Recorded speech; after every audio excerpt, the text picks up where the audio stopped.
নমস্কার, ইতিহাস পাঠকেন্দ্র ইউটিউব চ্যানেলে প্রিয় সকলকে স্বাগতম জানাই। আজকে নেতাজি সুভাষ মুক্ত বিশ্ববিদ্যালয়ের পিজিদের সম্পর্কে কিছু গুরুত্বপূর্ণ কথা বলবো, সম্পূর্ণ ভিডিওটি দেখবেন। প্রথমত বলে রাখি যে পিজি দের অ্যাসাইনমেন্ট সাবমিশন স্লিপ ডাউনলোড করার শুরু হয়ে গেছে।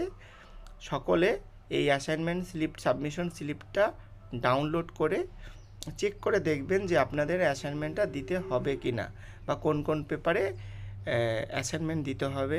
ঠিক আছে, যারা নতুন আছেন তাদের তো অ্যাসাইনমেন্ট দিতেই হবে, কিন্তু যারা পুরনো স্টুডেন্ট আছেন, কোনো পেপারে ব্যাক পেয়েছেন বা কোনো পেপারে আগে অ্যাসাইনমেন্ট দেওয়া হয়ে গেছে, সেক্ষেত্রে তাদের কিছু জিজ্ঞাসা রয়েছে, সেগুলো ওই ভিডিওতে আলোচনা করব। প্রথমত বলে রাখি যে অফিসিয়াল যে লিঙ্ক রয়েছে সেখানে ক্লিক করার পরে এরকম একটা পিডিএফ ডাউনলোড করা যাবে। সেক্ষেত্রে প্রথমে নাম, গার্জিয়ান নেম, এনরোলমেন্ট নাম্বার এবং ডান দিকে ছবি এবং স্টাডি সেন্টার লেখা দেখাবে। ঠিক আছে, কিন্তু বিষয়টা হলো এখানে যে দুটো জিনিস এখানে বলেছে, একটা হলো পেপারস টু বি সাবমিটেড আর একটা হলো অলরেডি সাবমিটেড। বাম পাশে দেখতে পারবেন।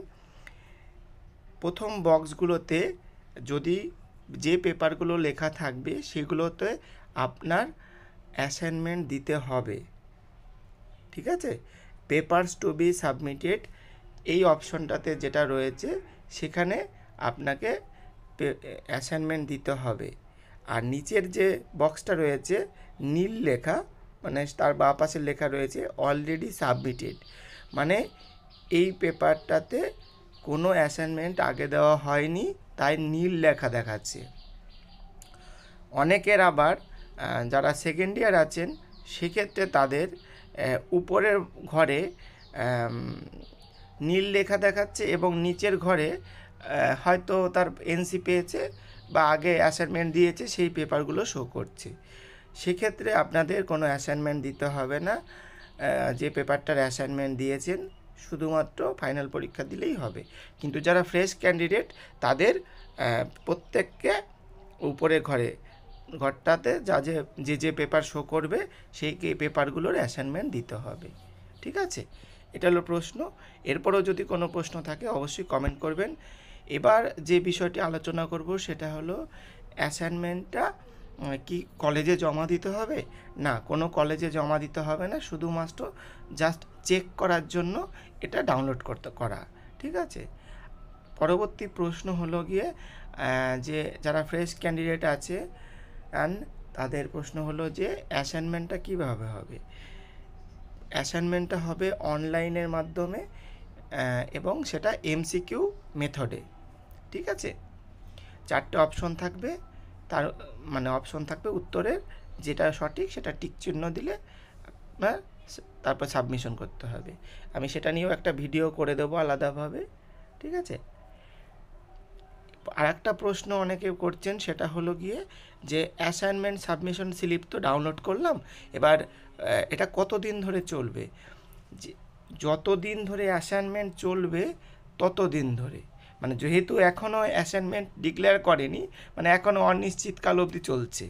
যখন অ্যাসাইনমেন্টের ডেট ঘোষণা করবে, যে লাস্টের দিন থাকবে সেই দিন অনুসারে এই ডাউনলোড করা যেতে পারে, তবে সকলেই করে নেবেন চেক করার জন্য।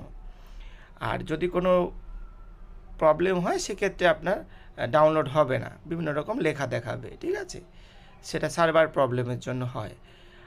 আর এছাড়াও যদি কারো অন্য কিছু দেখায় সেক্ষেত্রে অবশ্যই আমার সাথে যোগাযোগ করতে পারেন ডেসক্রিপশন বক্সে দেওয়া আমার নাম্বার থেকে। আর একটা প্রশ্ন সেটা হলো পিজিদের অ্যাসাইনমেন্ট কবে হতে পারে সম্ভাবনা রয়েছে, আর ফাইনাল পরীক্ষা এবার কবে হতে পারে।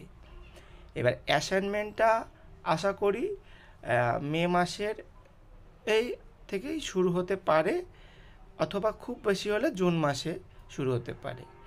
আর ফাইনাল পরীক্ষা জুন মাসের শেষের দিক থেকে আশা করি শুরু হয়ে যেতে পারে। ঠিক আছে, এটা একটা সম্ভাবনা জানিয়ে দিলাম। এবার তারপরেও যদি কারো কোনো প্রশ্ন জিজ্ঞাসা থাকে অবশ্যই কমেন্ট করে জানাবে। আর যদি কেউ ইতিহাসের অ্যাসাইনমেন্টের গাইড নিতে চান বা ফাইনাল পরীক্ষার নোট নিতে চান অবশ্যই স্ক্রিনে দেওয়া নাম্বারে যোগাযোগ করে নেবেন। কেমন? ধন্যবাদ ভিডিওটি দেখার জন্য। ভালো থাকুন।